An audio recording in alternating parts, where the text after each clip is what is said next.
بسم الله الحمد لله والصلاة والسلام على رسول الله وعلى آله وصحبه ومن والاه. اللهم لا علم لنا إلا ما علمتنا إنك أنت العليم الحكيم.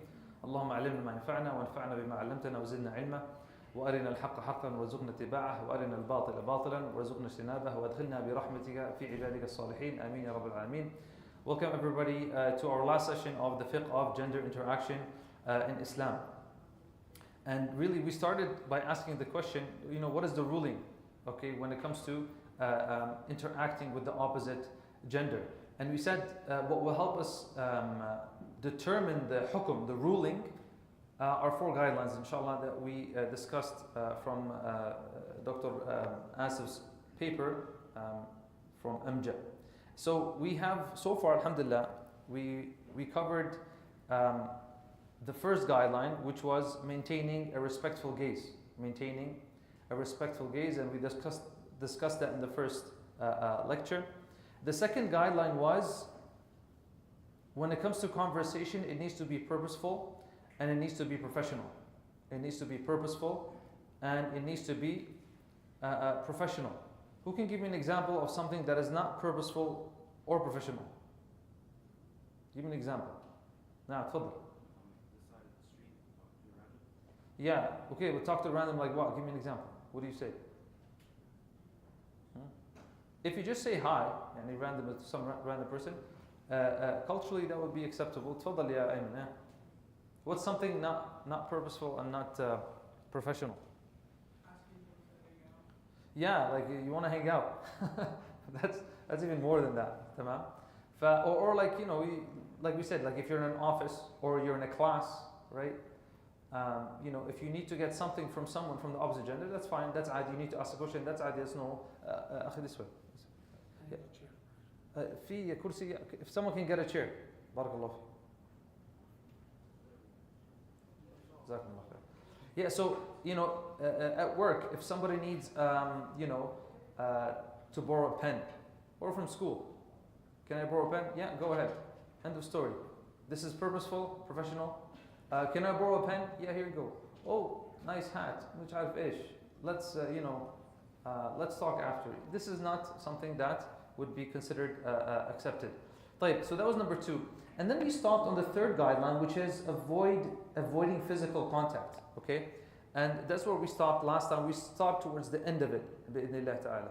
So let's continue from there. So we said when it comes to physical contact, this is the third guideline when it comes to interacting with the opposite gender. We said that there's 3 categories when we talk about physical contact. The first one is touch with sexual desire, and we said that the ulama consensus, they said this one is muharram, it's haram. Okay. Then we talked about the touch out of pressing need or necessity. Okay. These 2 words that keep coming up, al-darura wal-haja, or al-haja first, wal-darura, right, which is more intense, right? And we said that this can make it permissible, right? We gave some examples. And then we said the third one is the one that needs a bit more tafsil, a bit more discussion. Okay? So just a quick review. So the first one, touch with sexual desire, we said it is an indisputable fact that physical contact with the intention of sexual desire is prohibited. It's haram, muharram, okay? According to all scholars. And then we mentioned the hadith, okay? لأن يطعن في رأس أحدكم بمخيط من حديد خير له من أن يمس امرأة لا تحل له. And this is the famous hadith. This is the main evidence that is used when it comes to having physical contact, right, with the opposite gender. Now, there's 2 things with this hadith we didn't mention last time. Some ulama see it as a bit weak. Some ulama see this hadith as having some weakness in it. And also, there's a big discussion on the meaning of yamas. Yeah, al-mas. What does that mean, right?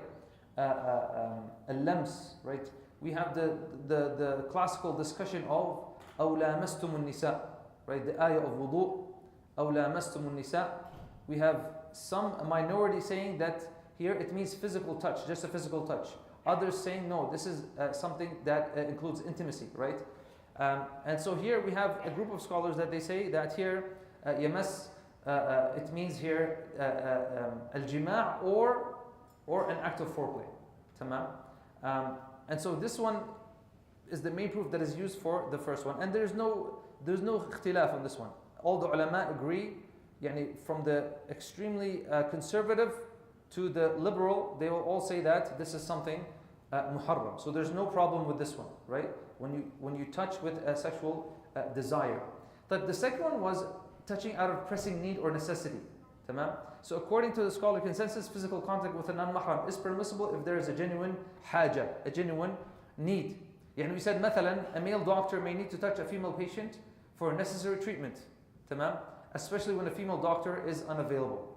طبعا al-asl is that you try to find someone who's from the same gender, but if there's nobody, there's a haja, then there's no problem. And the person should not feel like they're doing, like they're committing a sin, right?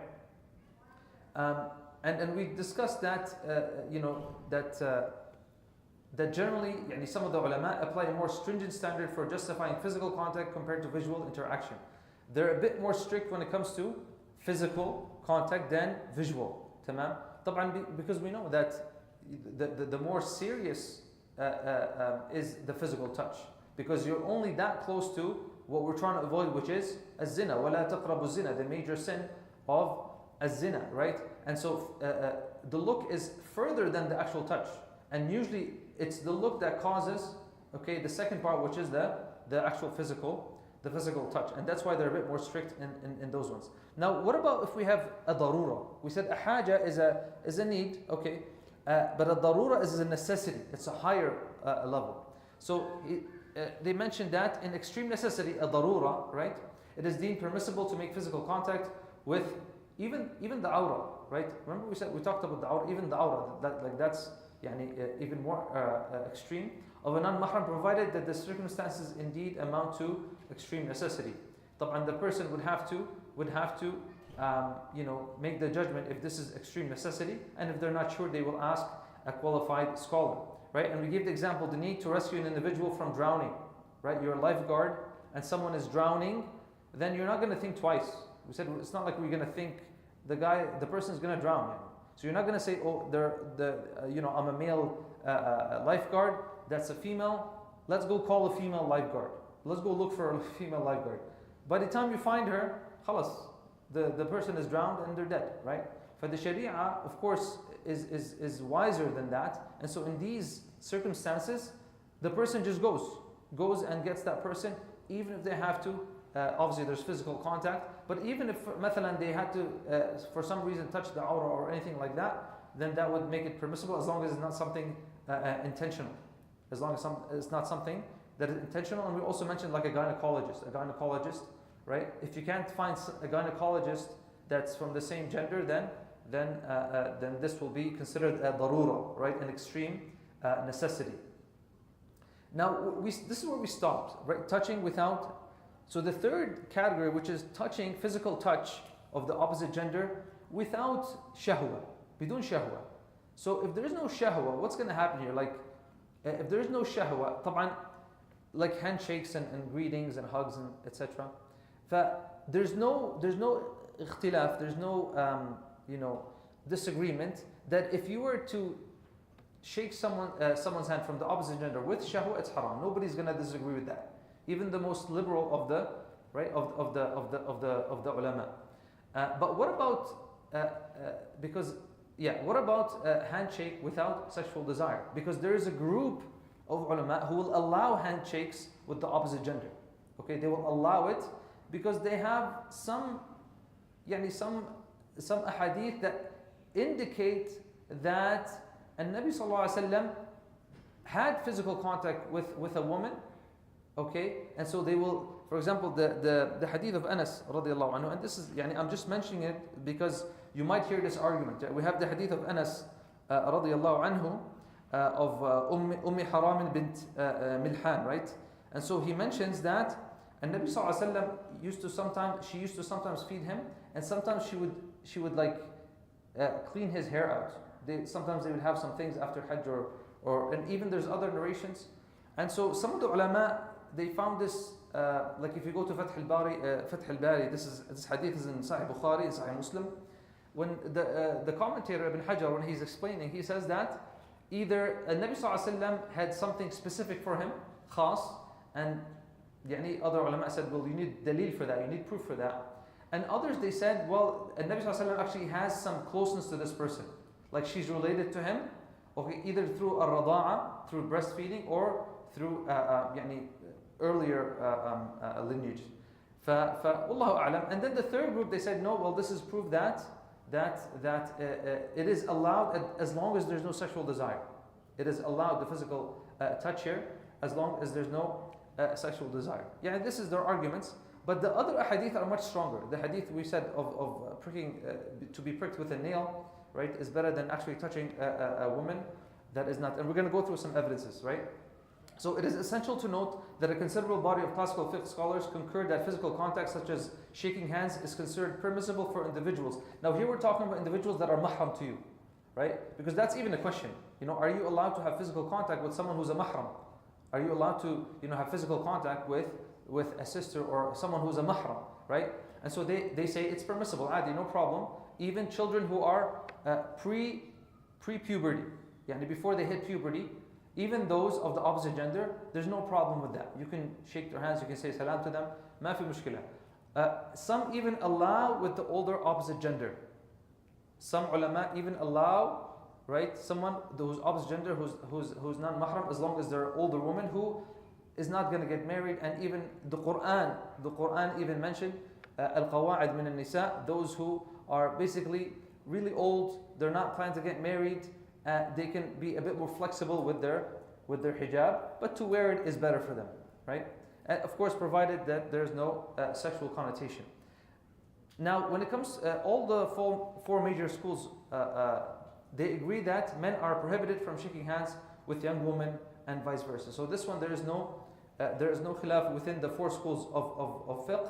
Okay, so obviously, يعني, I'm going to start with the general ruling here, and then we'll go with specifics. Obviously, a practicing Muslim should not put their hand out to the opposite gender. This is given. I don't think anybody will disagree with this, that you should not be putting your hand out. Yani if a male is going you know, and meeting a female, they should not put their hand out, right? If you're putting your hand out, yani you're misunderstanding here. The question comes, oh, what if you're in a situation, or what if this might cause you to lose your job, or things like that. We'll talk about that. But al-asl is that a person should not even put their hand out. Yani a sister should not put her hand out to shake the hands of a male colleague, and vice versa. Vice versa meaning, and the opposite is true as well. طيب, two important points to keep in mind. Okay, so when it comes to shaking hands with non-mahrams, we said that it is muharram. I'm going to give you the default ruling that we're going to be following.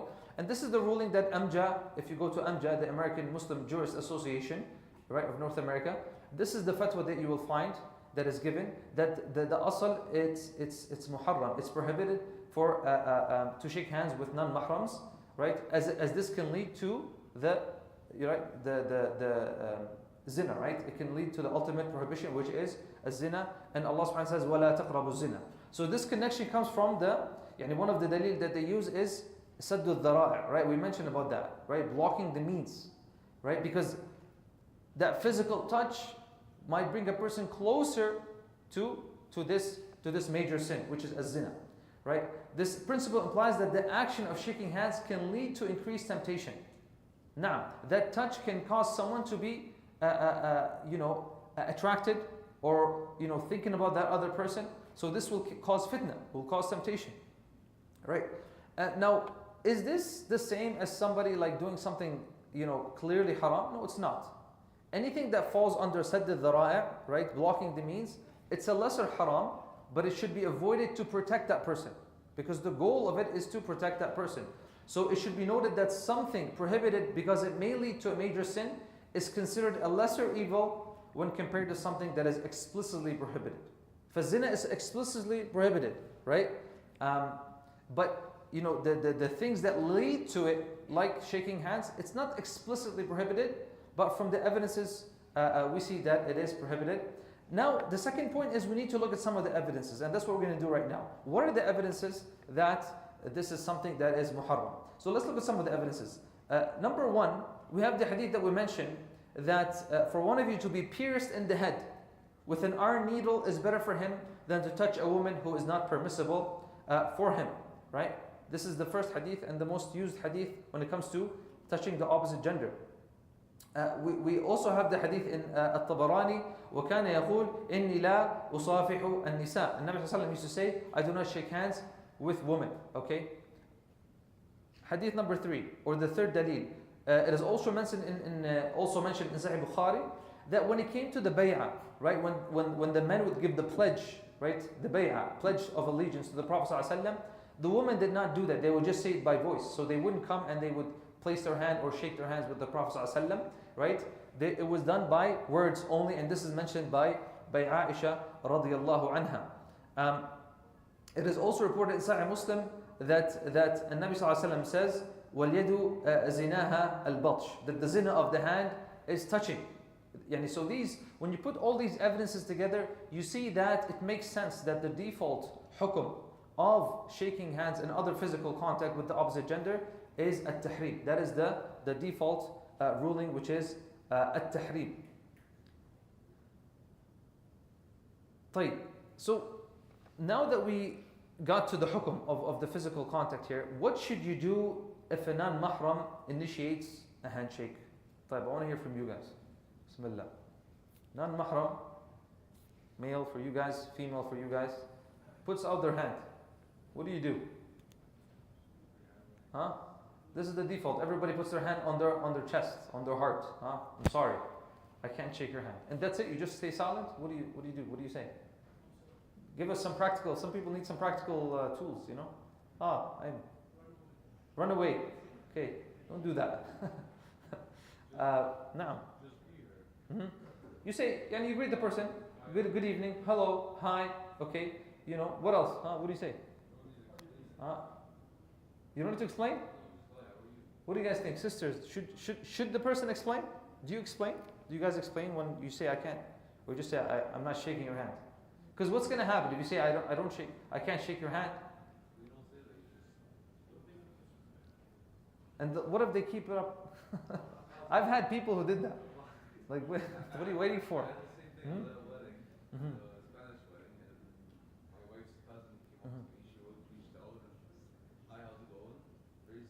Yeah, so we're hoping that the person has common sense and they put their hand away. Now, and yeah, down. Tfaddal, Ibrahim. Sneeze into your hand. Don't sneeze into your hand. We need an answer from an older audience. Tfaddal. Someone who. Tfaddal. Some people aren't familiar with our religion, so they say, "Oh, sorry, I can't shake hands for religious reasons." And yeah, a general answer like I can't shake for religious reasons. Tamam. Any other good, nice phrases? You're too pure, I can't touch you. Look, I think it makes a difference, the context. Is it, if it's, I think I mentioned here. Yeah, if it's non-Muslim spaces, right? We said if it's a pre-planned meeting, just let them know. And the first meeting, if you're in a permanent place, like a workplace, school environment, etc., the first meeting is the most important. Why? Why is it the most important?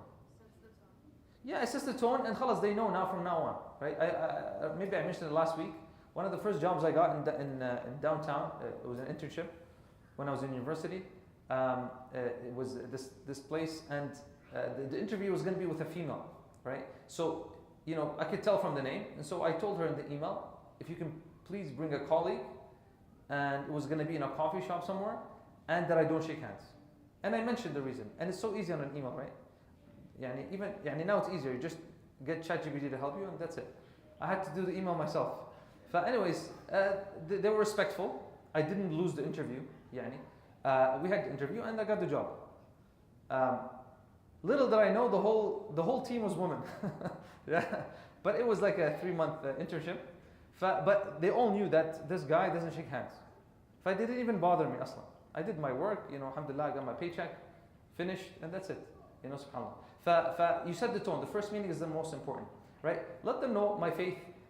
Here, it's a very mixed, it's very easy. It's not hard. It's not like you're living in Newfoundland or something, where there's, very few, immigrants, okay? And it's a bit more uncommon, right? But you let them know, and this is my faith, I can't shake your hand. And that's it. Most people will find it respectful. Right? When it comes to graduations, these kind of ceremonies, just let them know ahead of time. I think I did that when I graduated from university, and the person, because our president at UFC was a female, I don't know if she's still there, but yeah, you just let them know, and that's fine. ما في مشكلة. يعني nobody, if you let them know ahead of time, then it should be fine. بإذن الله تعالى. Like, I mean, people do it when they're sick. يعني when people had COVID, did people like, خلاص يعني don't shake hands. How come we're comfortable, with telling people can't shake hands because of COVID, but when it comes to deen, we're shy, right? You should have the same confidence, even more confidence when it comes to Hajj. But what about Muslim spaces? What do you mean Muslim spaces? Yeah, it happens, right? You go and, maybe they're a bit more liberal, or maybe they're not as knowledgeable, right? And so they'll just put their hands up, right? Like it happened to me a few times. You go to a Muslim household and then the woman just puts the hand up. What do you do? Huh? Same thing? Put the hands up? Huh? Sisters?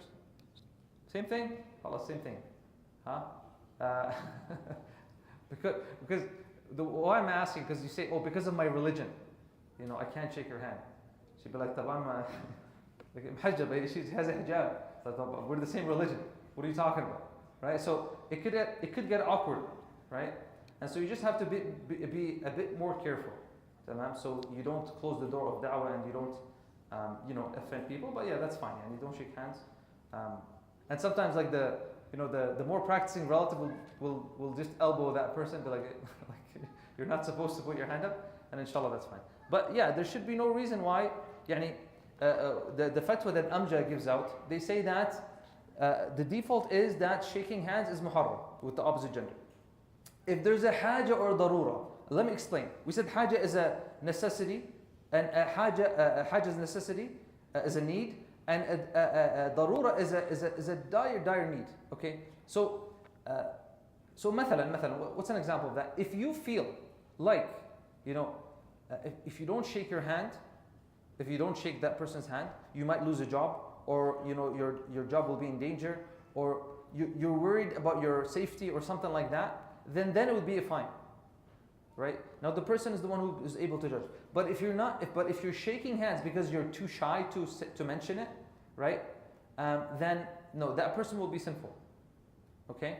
Now if it happens accidentally out of nowhere, the person puts their hand out, you're looking at somebody else. Someone's not responsible for that. But al-asl is that you try to avoid it. طيب.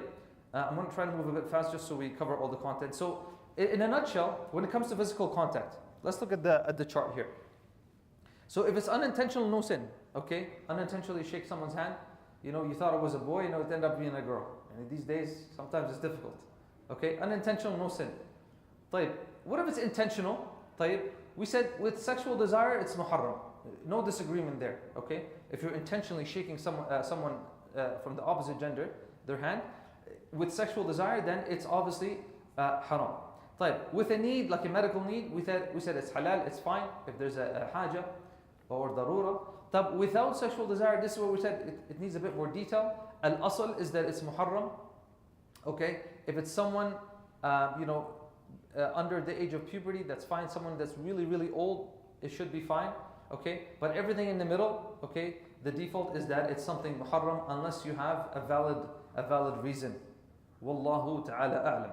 Jameel. So now we are done with the third guideline, okay? So number one, we said we have to maintain a respectful gaze. Number two, the conversations have to be purposeful and professional. Number three, we have to avoid physical contact. The final guideline, it's about meeting in private, right? And you see how this was put in order intentionally, because it starts with a gaze, and then it becomes a conversation, casual conversation, right? And then it might end up being a physical touch, okay? And then they're meeting in private, and then the act happens. Subhanallah. And if you remember, we mentioned the story of Barsisa, right? That's what happened. The gaze, and then the conversation, and then the touch, and then all of a sudden there's zina, and wallahu al-musta'an. So what do we mean by refraining from meeting in private? So in order to interact appropriately with individuals of the opposite gender, we should always meet in public and avoid private meetings whenever possible. There is now let's go through some evidences. Hadith number one, okay, that no man should be alone with a woman unless there is a mahram with them. Okay, لا يخلون, and this is the main word that I want you to keep in mind, الخلوة, right? لا يخلون رجل بامرأة إلا ومعها محرم, right? That a person should not be alone with a woman of the opposite, someone of the opposite gender, or يعني here for a male with a woman, right? Unless there is a mahram with them, unless there is a mahram with them. That's hadith number one. Hadith number two, لا يخلون رجل بامرأة فإن الشيطان ثالثهما, right? That no man is alone with a woman except that the devil is the third among them. الشيطان is the third one among them. طيب, you might be saying, Shabab in the back, you might be saying, who cares? Shaitan is with us. Yeah, ahla wa sahla. What does that mean? Shaitan. Is it haram for shaitan to be with you? No. What do you say to that? Is it haram for shaitan to be next to you? طيب, so what's the problem here? He's going to start whispering. He's going to start whispering now. Hey man, give her your number. Hey man, say hi. Hey man, this is... and it's so easy. And so many horrible stories we've heard, right? People in MSAs, people in Muslim organizations, they don't respect the boundaries of al-khalwa, and then all of a sudden we have these incidents, right? And I personally heard from direct contacts, horror stories. I'm talking about people in the da'wah field. I'm not talking about al-awam, people in the da'wah field who did not respect the boundaries of khalwa, right? And they end up in this big mess. Now, let's talk about this word khalwa. Khalwa. Khalwa, not khawla. Khawla is your cousin. Khalwa, okay? What's khalwa? Who can give us a definition of khalwa? Because the definition is important. And that will help us answer some other questions. What is a khalwa? Tafadali. Is when? When the door is closed. You mean when there's a male and a female and the door is closed? Okay. And so that is a khalwa. Okay. So she's saying when there are two people, opposite gender, they're secluded in a room and the door is closed. Okay, private type. What if there's windows and they're see-through? Khalwa or no khalwa? Shو رأيك? Still khalwa? Shabab, is it still a khalwa?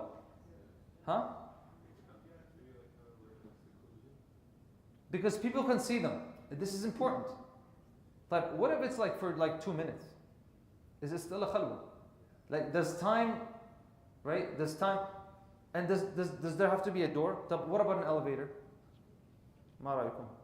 These are all practical examples. We need to think about them. What about an elevator? Khalwa or no khalwa?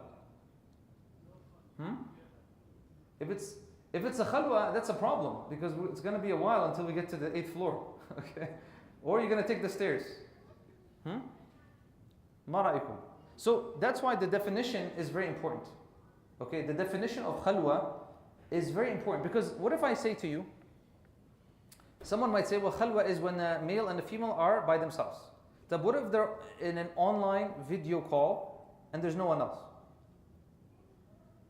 Who says it's a khalwa? Put your hand up. Khalwa. You say khalwa? Khalwa? You say khalwa? Okay, sisters, anybody say that's a khalwa? طيب, okay, another question. You take an Uber. Male is driving and a female is in the back. Khalwa or no khalwa? Well, you're driving in public unless you're going on the highway.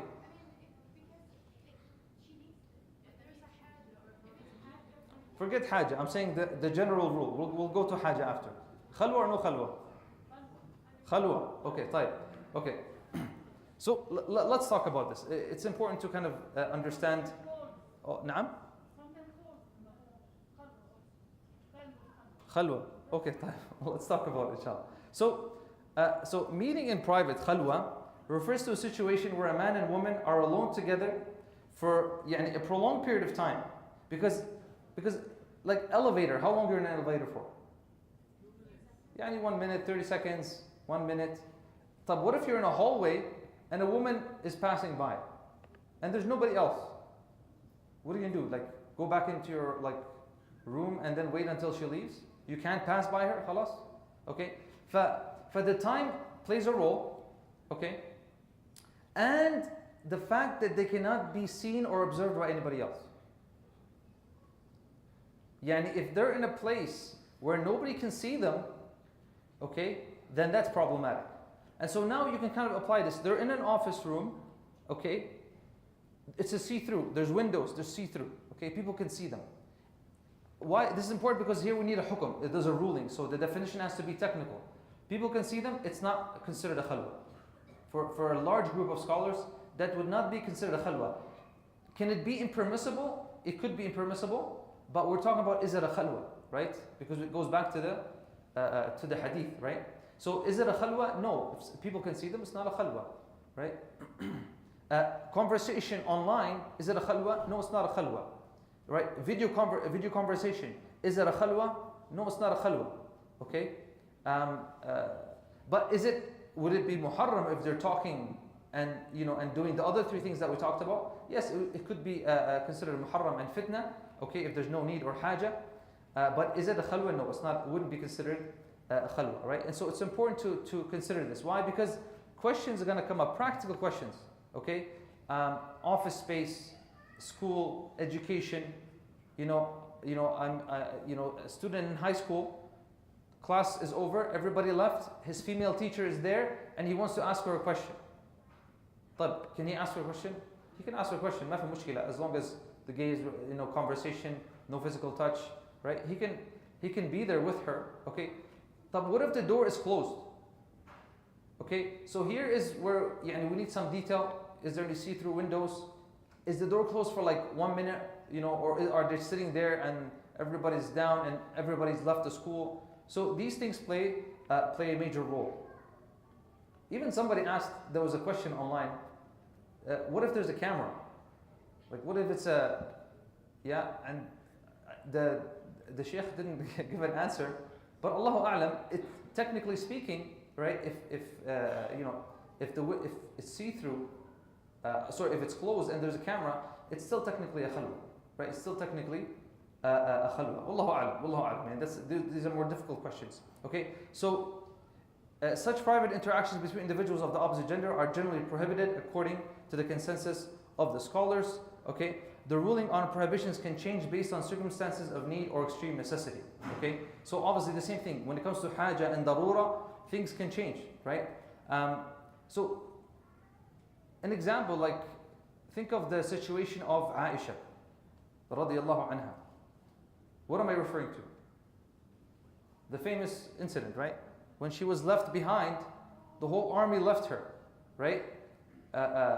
Right? The whole army left her. She went to look for her necklace, and the army left her. They thought she was on top, right? But they left, and she was left behind. She came back. La hawla wa quwwata illa billah. Everybody's gone, right? Who's coming in the back? Safwan, right? And that's why they were accused, right? The hypocrites spread the rumor that something happened between them, right? But Safwan came, so Safwan can say, well, okay, there's a woman, khalwa, now they're in a desert now. If that's not a khalwa, I don't know what's a khalwa. There's nobody there, okay? And so he could have said, well, and it's the daughter, the wife of the Prophet, a'udhu billah, let me go another way and leave her. Okay, but you're gonna leave a woman in the middle of the desert by herself? So this is where the person has to fear Allah subhanahu wa ta'ala. But here there's a darura and there's a necessity, okay, for him to help her. But he followed the proper adab, the proper akhlaq, right? He didn't walk behind her, he walked in front of her, right? So he followed the etiquettes, right? And he wasn't staring at her, radiyallahu anhu, okay? And once he got her to the safe place, khalas, that's it. Subhanallah. For such exceptions include the case of a Muslim sister who is in a potential dangerous or life-threatening situation and desperately needs help. Tamam? And so if you're like walking, if you're going somewhere and there's a sister by herself and she needs help, okay, you help her. You don't just leave her. They'll be like, khalas, I can't deal with this. Okay, and you leave her. La. Of course, the Sharia does not function like that, right? As in the case of our mother Aisha radiallahu anha and Safwan radiallahu anhu. The other question is, we mentioned about مثلا office space. You need to talk with your team lead, right? We said, come sit, ما في مشكلة, just open the door. عادي. You don't need to close your door to discuss, what's next on the agenda. You don't need that. But what if it's something confidential? Something confidential. Your manager is about to fire you. He wants to close the door. He doesn't want, everybody else to hear it. Tamam? So, some ulama, they said here, if there's a need and it has to be closed, it's a short time, okay, then they will allow it. They will consider this a haja, right? They will consider this a haja, okay? But the default is you try to avoid that, right? Open, you have, see-through windows, right? Because as long as you have that, it's not a khalwa. As long as you have that, it's not a khalwa. And we said always follow the qaida, فَاتَّقُوا اللَّهَ مَا اسْتَطَعْتُمْ. يعني fear Allah subhanahu wa ta'ala as much as you can. Fear Allah subhanahu wa ta'ala as much as you can in these kind of circumstances. Someone had a question? Did I see a hand? No. Jimmy. تفضل.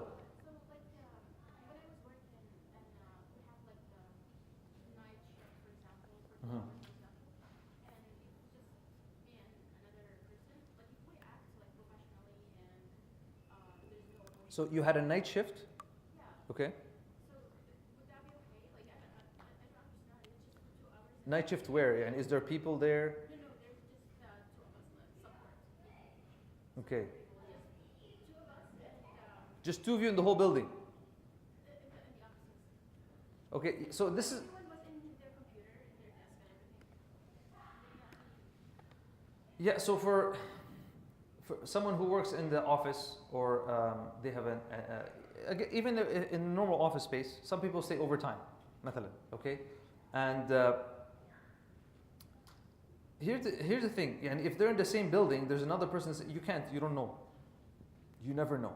But I think, I think it's extra, there's an extra layer of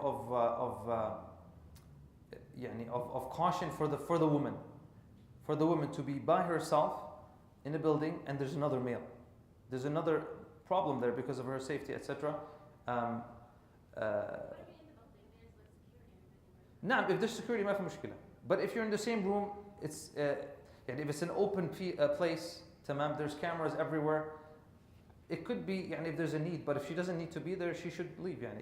If she's done her shift, she should leave. Or she should, I'm going to tell you what she should do first, but if there's she cannot do any of that, then that might be considered a haja. I think you should get a specific fatwa from Sheikh Hassan maybe, or one of the senior imams. But the general rule is, if you can work in a normal shift, work in a normal shift. Tamam? If you finish your shift when people or most people are there, and you can go. It's not worth putting an extra hour if you don't need it and put yourself in risk, right? If you know there's one guy who stays back, right? Because eventually shaitan is there and things might happen. Not from your side, maybe from their side.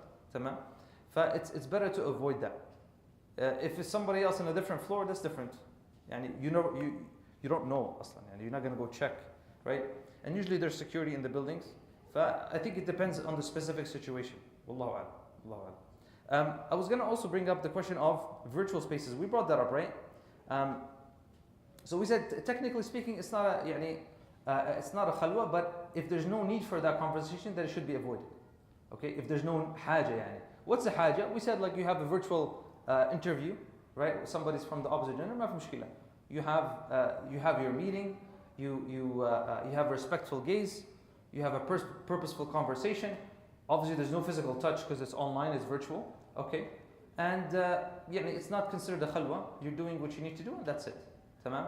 But someone meeting someone from the opposite gender, a non-mahram, for no legitimate reason, then that would be something that is muharram. That is muharram. Another example of a need, مثلا, if someone wants to do a khitbah, proposal, right?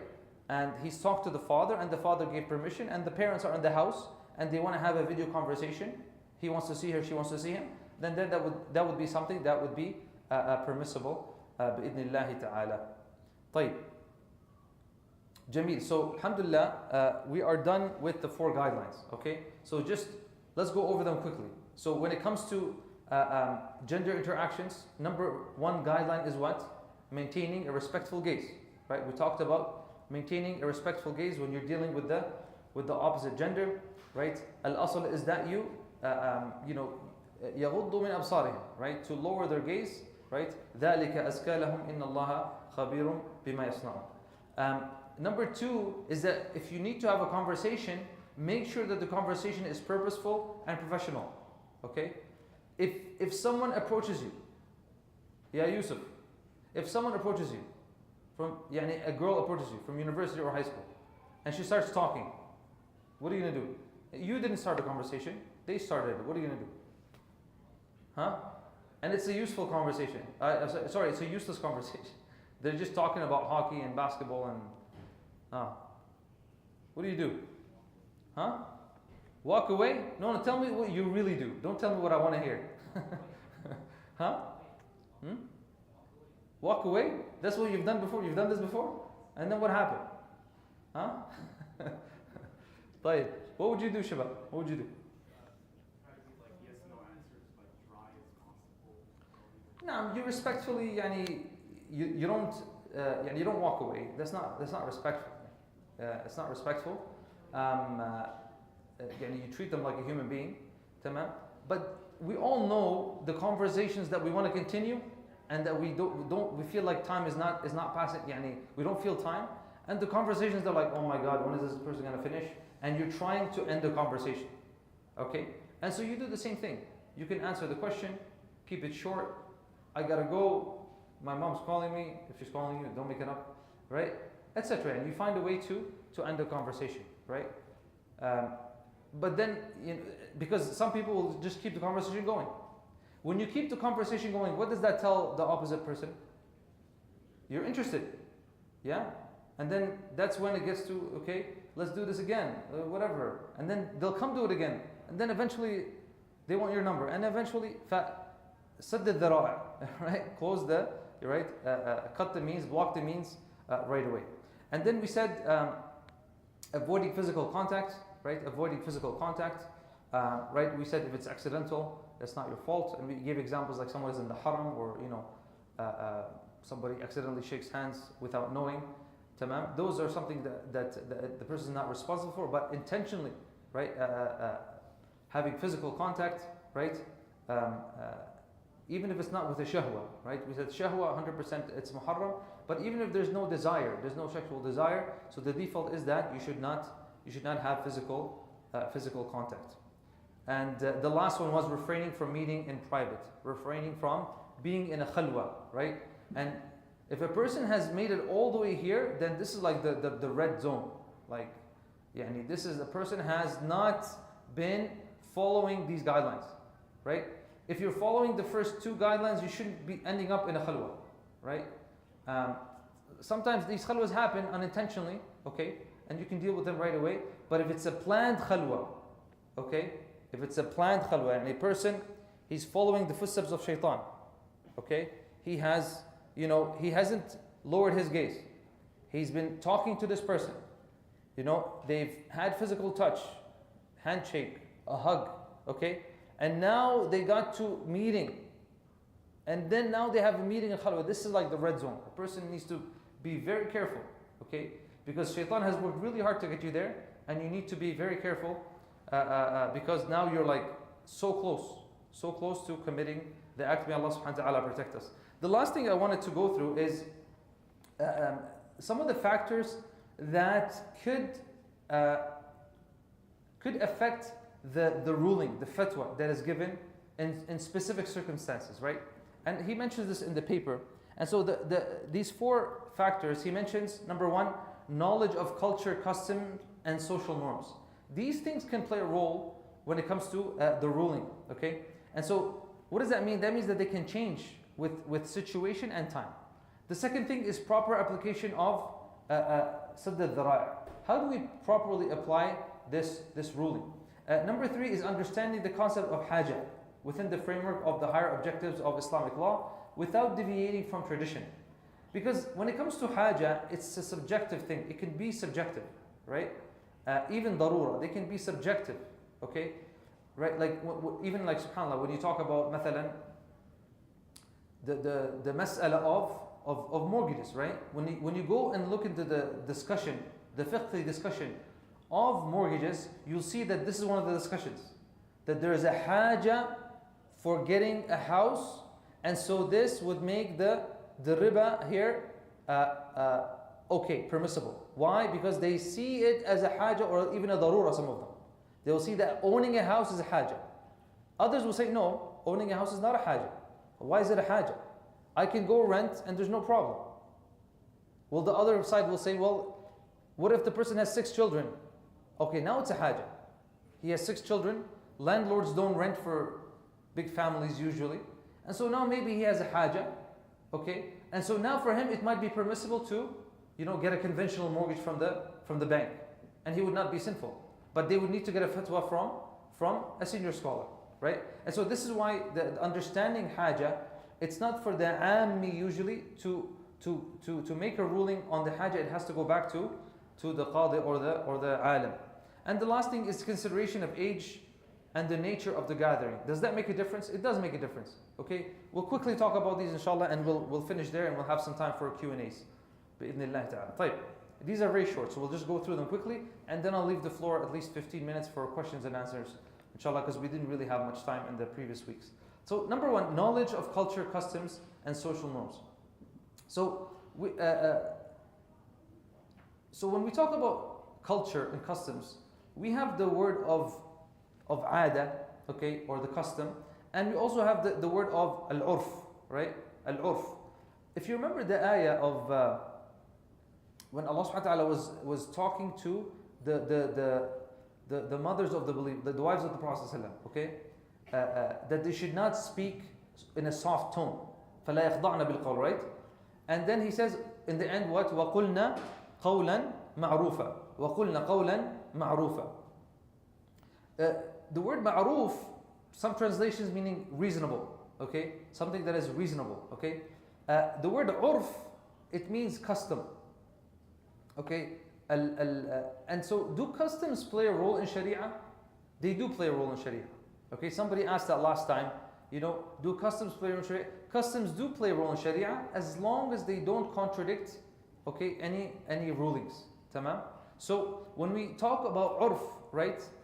We have the legal maxim, al-ada muhakkama. Al-ada muhakkama. Meaning that the custom plays a big role in the verdict, right?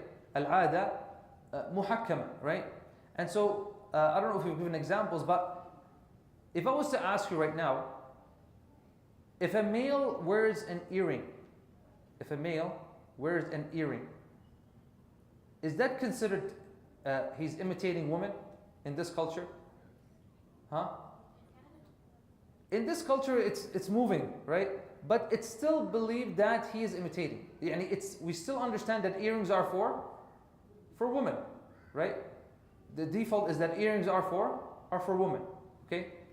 Now, if there was a culture, I don't know if it exists, but if there was a culture, okay, in some tribe, okay, in the middle of nowhere, and it was a custom that the males and the females, okay, wear earrings, مثلا.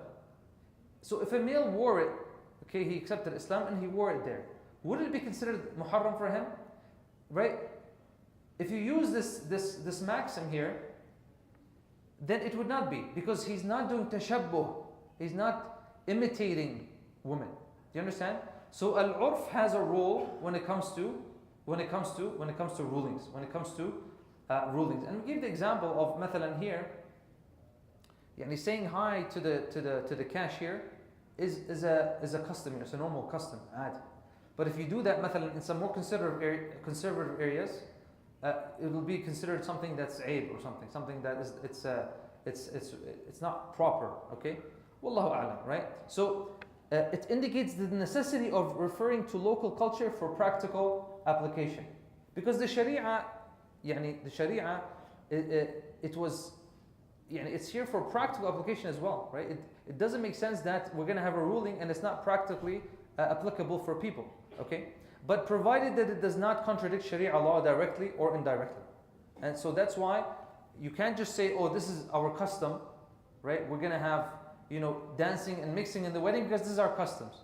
No, if you're contradicting another ruling in the Sharia, then that would not be allowed, okay? Then that would not be allowed, okay? But if you say, oh, in our customs, in the wedding, I don't know, the groom wears, I don't know, white or something like that. Okay? عادي ما في مشكلة. Is there a problem with the Sharia? No, there's no problem with the Sharia. Okay? And so on. The other thing is understanding between issues and rulings that are قطعي and ظني. This is something that I wanted to mention last week, is that in Sharia, we have things that are قطعي. قطعي يعني definitive. Okay? There's no doubt about them. Okay? And there are things that are ظني. Okay? And it could be ظني, speculative يعني, from the evidence or even from the understanding of the actual text. Why is this important to know? Is because in these kind of topics, like we've been spending, this is our third week, we said that one of the reasons why it's important to study these kind of topics, because these are from the umur that are mushtabih, yani there's some doubt about it, there's some confusion about it, okay? And so it's not something qat'i in all the cases. What is an example of something qat'i, definitive, in the Sharia? What is an example of something qat'i? As-salah, az-zakah, right? Does anybody have, is there any different opinion that dhuhr is 5? Anybody heard of a different opinion? No, there's no different opinion. Salat al-dhuhr is 4. Okay, this is something qat'i. Nobody is going to debate it, but there are things that are dhanni. Yani you look at the evidence, and some ulama will get one ruling, and some ulama will get a lesser ruling, and some will even get an opposite ruling. Sometimes from the same evidence, from the same dalil. So we need to consider that, right? Why is this important? Because we need to respect the opinions of different ulama. Okay? And so if you meet someone, mathalan, who says that shaking hands with the opposite gender is something that is makruh, okay? And this is someone who's respected and has ilm, then we need to respect that, okay? That is a fatwa that they have gotten, okay? From, if this person got it from alim, yani, it's a fatwa they got from someone respectful, okay? And we need to respect that opinion, right? So always keep that in mind. Right, because this is in the dhanni area. Some of the masail in gender interactions, they fall into the speculative area of fiqh. Okay, therefore a fatwa may vary based on different environments, times, and places. Right, so even time can change. Yani even time can change the hukum of something. Okay, I think we gave the example of even language. Right, some words might have been offensive 50 years ago, but now they're normal, right? And vice versa, right? So if a word was normally used, okay, well, let me give you an example. Even right now, okay, within the Arabic language, okay, there are some words that are used, mathalan, amongst Libyans, okay, for example. If you say it in front of a Lebanese person, it's a curse word, okay? The hukum changes. In Libya, saying that word is mubah. Like going to a Lebanese person and knowing what it means in Lebanese, okay, it's a swear word, is it still mubah? No, this would become muharram. Look at the difference. Just changing the environment and the context, the hukum changed. Does that make sense? So even just the environment can change the hukum. Yeah, like for example here in the ayah, وَقُلْنَا قَوْلًا مَعْرُوفًا, right? At the end of the ayah, Allah subhanahu wa ta'ala says, وَقُلْنَا قَوْلًا مَعْرُوفًا, and say something that is reasonable. You speak in a reasonable manner. Okay? And if you need to speak in a normal manner. Don't soften your voice. Okay? Now this can change depending on context. And it can change who you're talking to. Yeah, right? Maybe the language that you're using. These things can change with culture, custom, and the social norms. The second thing we need to consider is proper application of sadd al-dhara'i. And we said that sadd al-dhara'i is one of the tools of Sharia, right? من أدلة الأحكام, right? And so, which means we're blocking the means. What does that mean? It means that something might have been mubah. Something is mubah. It's permissible, okay? But because it might lead to something muharram, then the fuqaha will say this act is now haram. Because it could lead to something haram. Does that make sense? This is one of the main tools that was used for the tahrim of women driving in Saudi Arabia.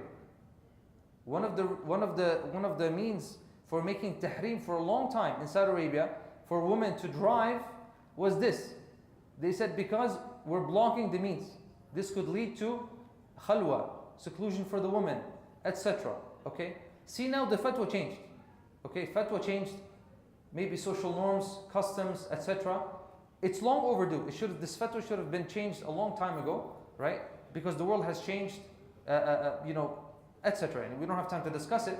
But this is one of the ways that this tool, blocking the means, right, was used. So this principle is an action that is allowed, but leads to something that is not allowed. So what it does is it makes something that was by default halal, it makes it impermissible because it leads to something haram. This is called sadd al-dhara'. And if you just sit down and look at some of the ahkam in the sharia, you'll see, a lot of them fall in this category. Right? Sometimes directly from the Quran, the Sunnah directly like that, and sometimes from the fuqaha. And this can change. This can change. For example, let's say you have an institute, where they have people, male and female, sitting, on two different sides. Okay? And they find this okay. That all of a sudden, MashaAllah, all the guys now, the next generation, are really good looking. All the women are really good looking. MashaAllah. Okay? This could change the fatwa. Tamam? This could change the fatwa. We have narrations, subhanAllah, I think in the time of Umar and other companions, where there was a person who was extremely attractive. Tamam? And so the ruler or the qadi might tell him to cover his face. Because why? He could be a fitna for somebody. Tamam?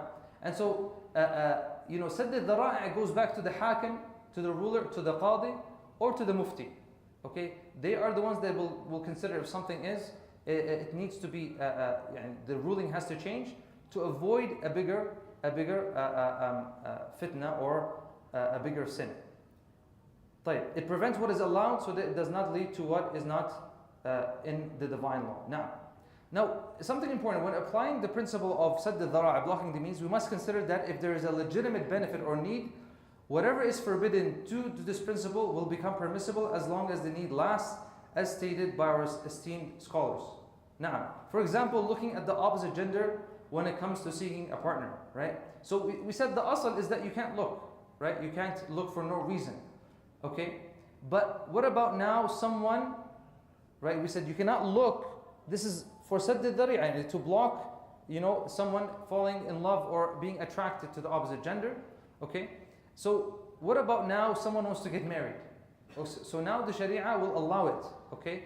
Will allow a male person to look at someone who he's interested in for the sake of marriage. And the opposite also is true. Is he allowed to do multiple? Right, we have narrations of a companion, right, that he would hide behind a wall and to look at one of the female sahabiyat, right? And someone asked him, "What are you doing?" He said, "The Prophet ﷺ told me if I'm interested in someone, I can look at them. I can take a look at them. That's only if you're interested. If you're planning to get married, not if you say, oh, inshallah, in 20 years I'm going to get married and I'm going to start looking. No, that's not logical. But now you are ready for nikah, for marriage." And you want to see who's someone that you might be a spouse for you, so you would be allowed to see the picture or to look at that person within the bounds of Sharia. The next factor is understanding the concept of haja within the framework of the higher objectives of Islamic law without deviating from the traditions, right? So we said that there are qawa'id, there are qawa'id fiqhiyya, legal maxims, okay, for extreme necessity and genuine need. Ad-darura, extreme necessity, and the lesser is genuine need, right? And so we have مثلا, ad-darurat tubih al-mahdhurat. Ad-darurat tubih al-mahdhurat. Al-mahdhurat are muharramat. Mahdhurat are the things that are haram. So extreme necessities can make things that are haram permissible, right? What's an example of that? Like within the context of what we're talking about, a female is drowning, bodyguard. Okay, can he touch her before she was drowning? No, it was haram. She's drowning now. There's no female bodyguard. Nobody's helping. So now, well, anyways, even if no one's helping, it's your job, okay, as a bodyguard. But you go now, and you go and you grab her and you save her. Allahu Akbar. Okay? So, did you commit something haram? No. Because ad-darurat tubihu al-mahdhurat. We also have some other ones like collective need is treated the same as an extreme necessity. Collective need. What does that mean, collective need? Yani if all of us now have a need, right? And this is what some of the ulama in the mas'ala of conventional mortgages, they said that, you know, umum al-balwa. Right now there's a mashaqqa, there's a balwa for all the Muslims. All the Muslims are struggling now and they're falling behind. And because of that, you know, they said there's a haja, there's a haja for all the people, collective need, collective haja, right? And so they can raise it now to a necessity, an extreme necessity, and they said that this is allowed, right? This is subjective to the alam, yani, and they use that as a yani, to help that opinion, but this is not by itself, it's not a strong enough evidence to give a hukum like that. Another example of some of the maxims, right, when it comes to haja and darura, whatever is rendered lawful due to extreme necessity must be proportionate to the need. And there's many other maxims, okay? The important point I want you to understand is that these things play a role in the hukum. The need, right, and the necessity. And sometimes you as an individual will have to change the ruling or act upon something that was maybe haram because of the necessity and the need. And that's one of the main things I wanted you to benefit from these meetings, is that now you can kind of tell, is this a need, is this a haja, okay, or is this just me not being lazy, or me just following my desires, or is this something that is a darura, okay? And the last thing that we wanted to mention is consideration of age. But does age make a difference when it comes to interacting with the opposite gender? Does it make a difference? What do you guys think? Ayub, does it make a difference, the age? Huh? Ayub says it doesn't make a difference. What do you think, Shabab? Sisters? Does it make a difference? Yeah, if an 8-year-old girl right now came and she wanted to high-five me, I can't high-five her? Can I high-five her? You give me permission? Exactly. Yeah, ما في مشكلة. Because she's below the age of puberty, right? طبعا the age of puberty, it changes, right? So, and the same thing for the woman, for hijab, right?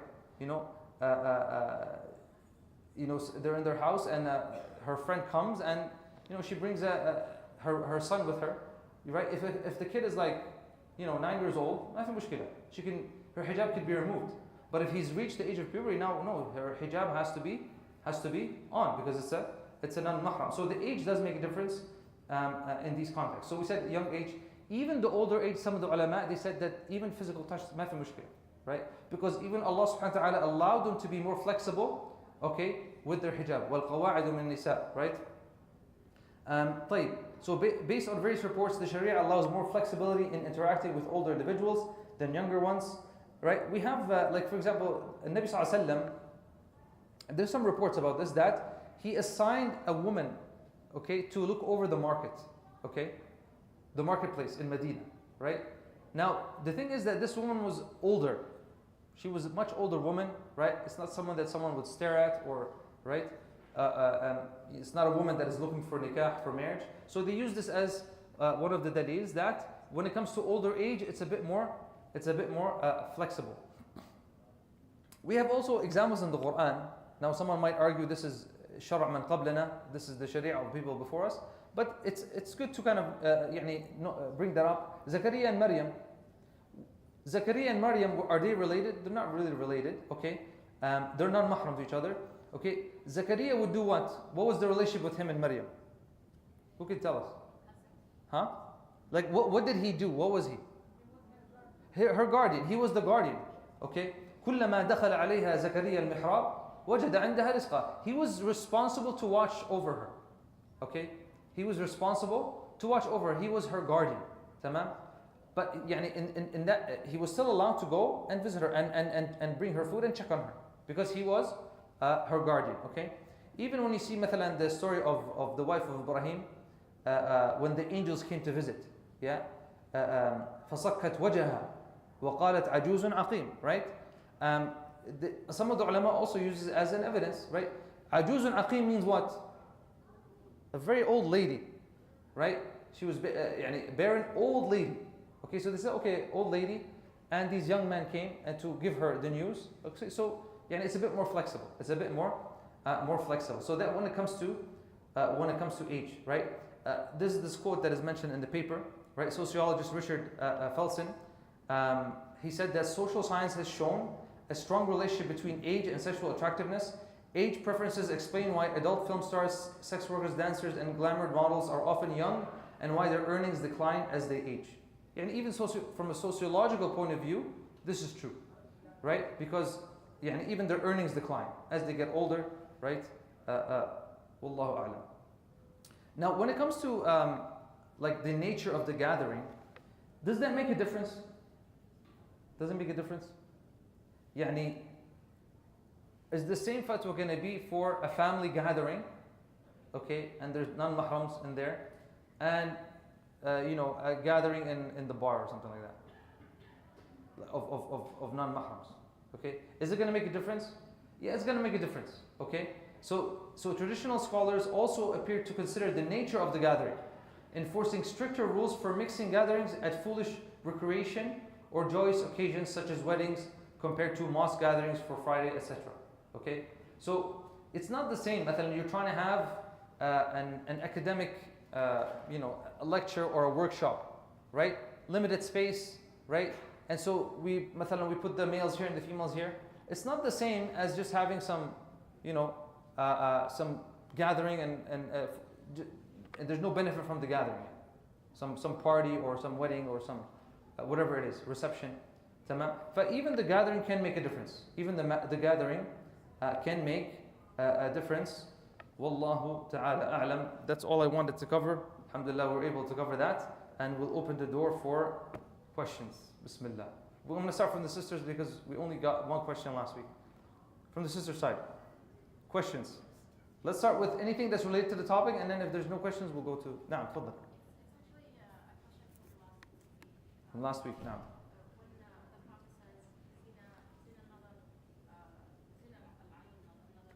Okay.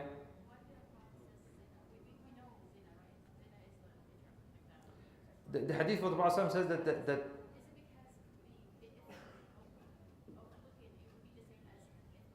why he called it zina, like looking. He called it zina. Why did he call it zina? Okay.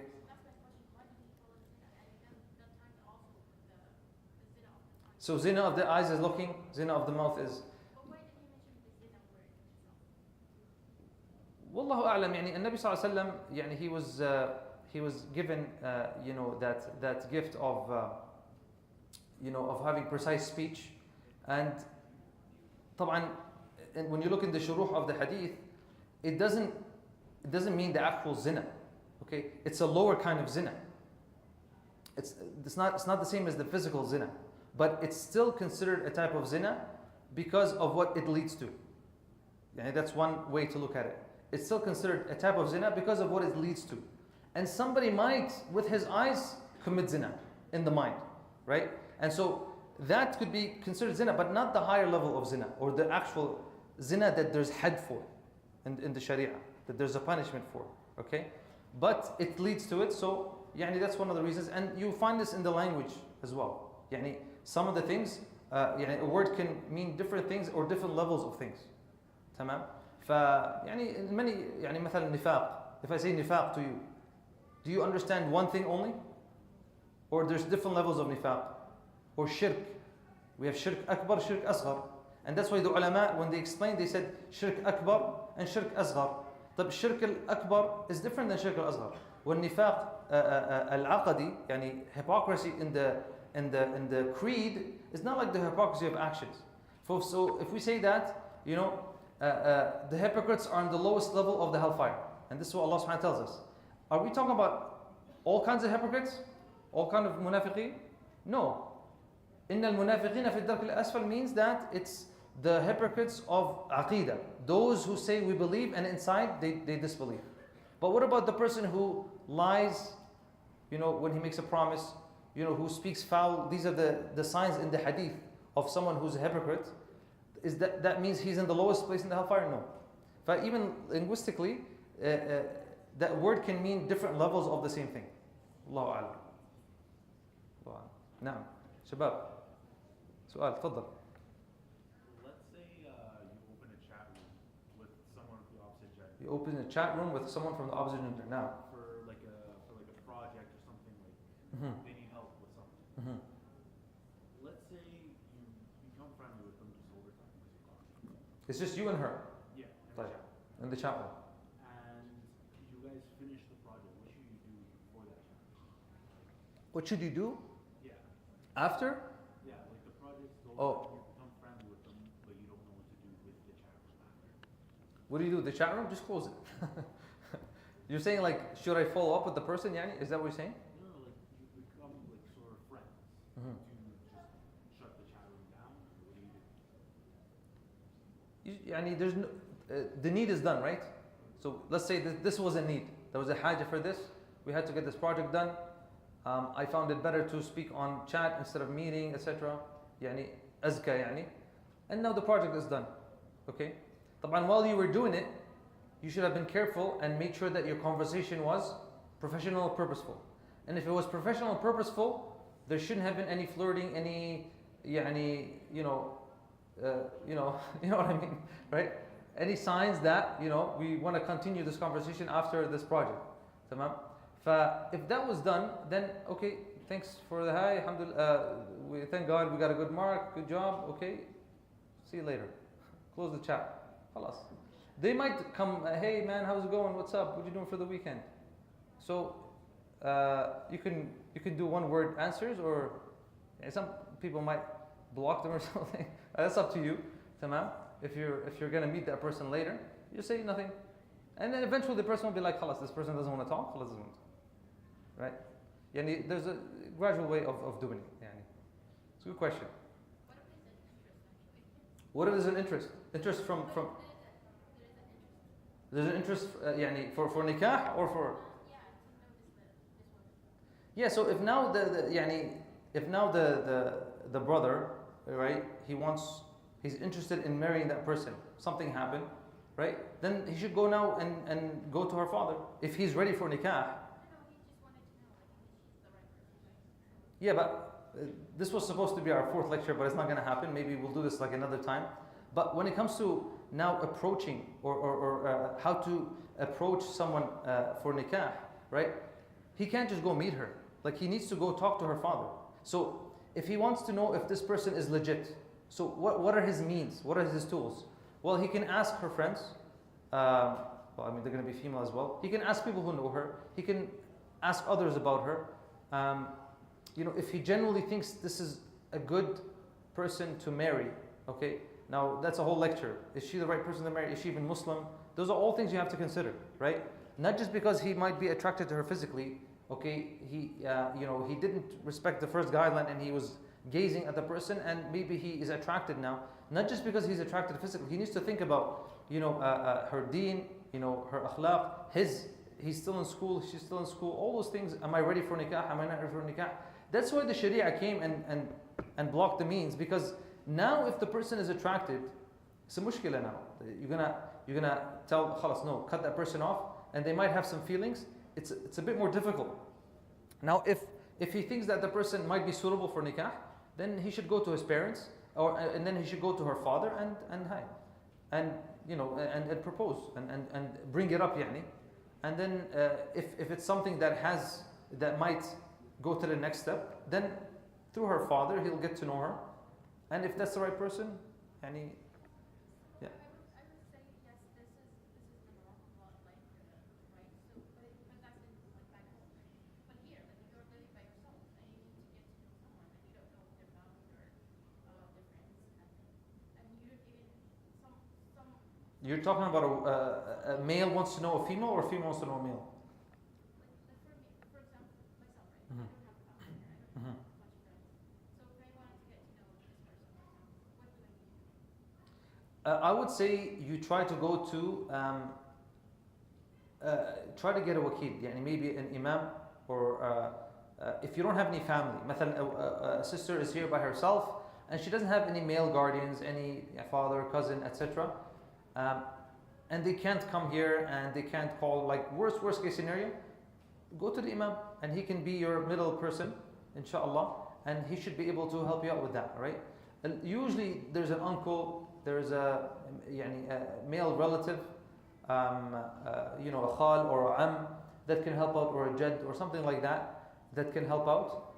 Or sometimes it could be مثلا, a husband of your friend or something like that. Sometimes they can be the middleman and they can help out to connect the two people, and they can be there as mahrams for them, right? And they can help in that situation. Or if you can't get that, you go to the imam.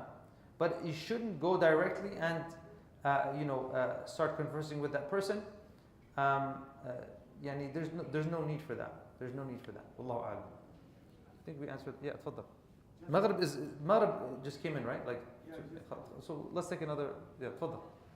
I'm married, so just to help out the young guys and girls. What about if you like sometimes you work steady? Sometimes you have like other people come from different departments, and you see that one sister is good to her, and she's like she looks like I suppose it's like a good person. You're never gonna see her again. So as a young man wants to have a connection with her, and his intention is. طيب, okay. I got a question. So the brother is saying, what if I'm in a workplace or in an event, some Islamic event or something, okay, and he wants to get married, and he sees a sister, and he's afraid he's not going to see her again. He's afraid he's not going to see her again. What does he do? If you're afraid you're not going to see her again, just go be like, can I have your father's number? Purposeful, professional. Can I have your father's number? And then go call her father. Have a conversation with her father. No, inshallah. Allah يوفقك.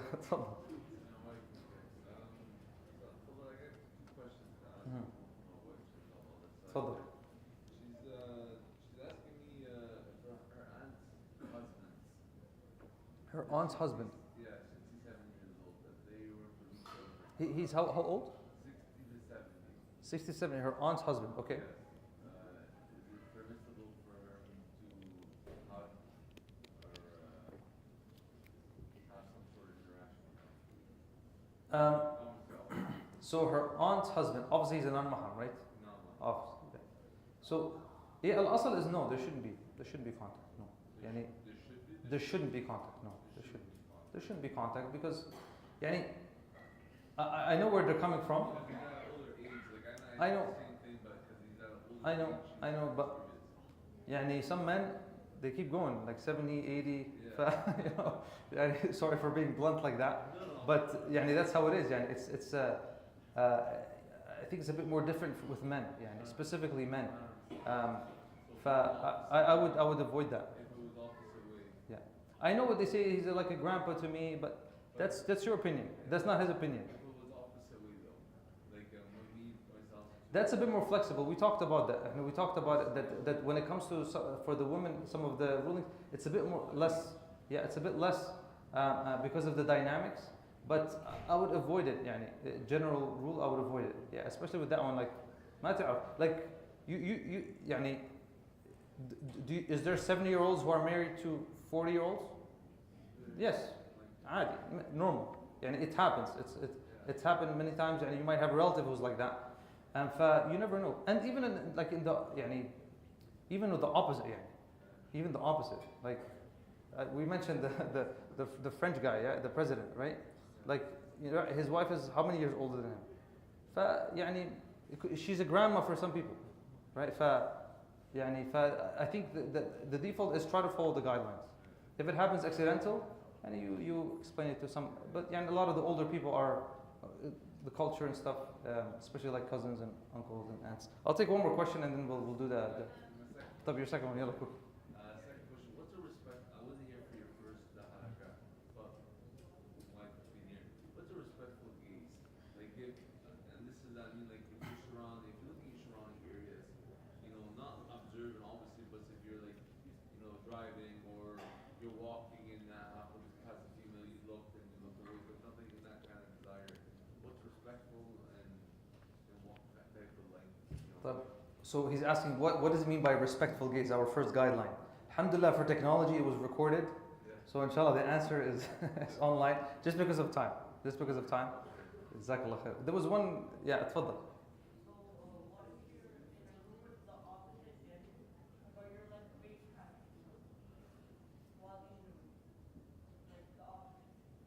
What if you're in a room with the opposite gender, okay, and you're FaceTiming them, and you're FaceTiming somebody else? What's your question? Is it khalwa or not? Ah, you're saying that the video guy is the third person, the third, okay? I don't know, man. That's a good question. What do you guys think? Huh? Because you could just flip the phone and, you know, you could just flip the phone. You have full control. فالله أعلم يعني it would Allah أعلم, if it's closed doors, nobody can see you except the camera. You're still in the khalwa technically, right? Now, if it's for a purposeful reason, يعني I don't know. I think maybe ask Sheikh Hassan for that one. Allah أعلم. Allah أعلم. We'll stop here inshallah. Barakallahu feekum, and we'll do the adhan. Wassalamu alaikum wa rahmatullahi wa barakatuh.